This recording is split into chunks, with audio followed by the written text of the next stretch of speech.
Hello, my name is Ryan Lane. Welcome to my review channel. So for today's movie, I will be reviewing Ghostbusters Afterlife, the sort of sequel to the long-awaited sequel to Ghostbusters 2, everyone's favorite sequel.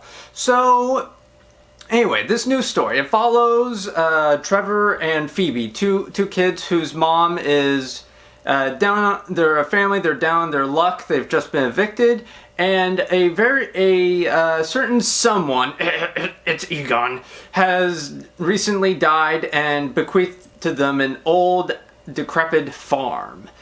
Anyway, and so they go to this town to, sort of their financial troubles, and they run into some ghostly activity. And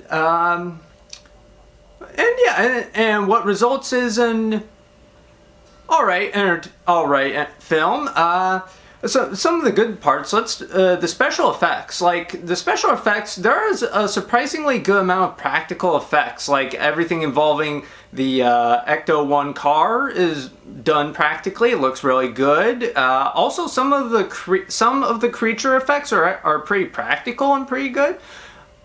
And the CG isn't terrible either, so again, it's production value on that end is pretty good. The cast is pretty good as well. Paul Rudd especially shines as an immature scientist teaching summer school, but thankful, and the younger cast, especially the Phoebe character, they get their chance to shine.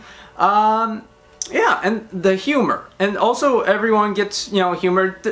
No one exactly has a zinger, I would say, but they all have lines that made me chuckle.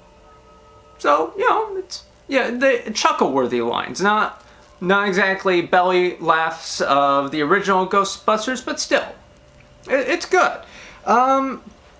Let's see. So I'd say probably the film's biggest weakness is the plot, as it's not horrible. It sort of involves Egon retreating out to this farm to deal with an apocalyptic event, and it's not as well fleshed out as I would like it to be. It sort of crips the film, especially near the third act, starts to Control-C, Control-V from the original Ghostbusters a tad too much. It does add in enough new elements and characters to keep it from being too overly derivative, but you do get a deja vu sense of, haven't we done this before? And then there's the original cast returning.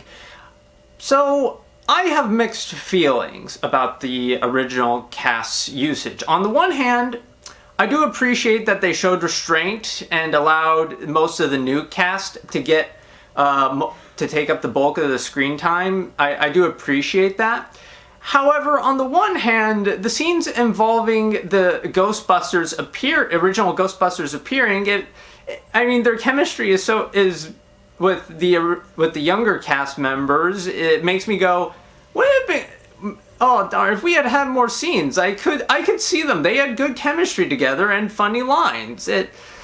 But, and I will say this, the film does handle the late Harold Ramis' appearance in the film well. I won't spoil it entirely, but Harold Ramis' character Egon does have a consistent presence throughout the film. And to that end, I think it was, well, on the one hand, it's not Leia from Rise of Skywalker, but it's not quite as well handled in Furious 7 with Paul Walker. So it's somewhere in between, but I can't say it never felt like tasteless or exploitative. So I guess with that in mind, with a charming cast, a somewhat over-derivative plot, good special effects, and some nice chuckle-worthy lines, I will bequeath to this film a 3 out of 5 star review. Anyway, thank you for watching. Have a good rest of your day.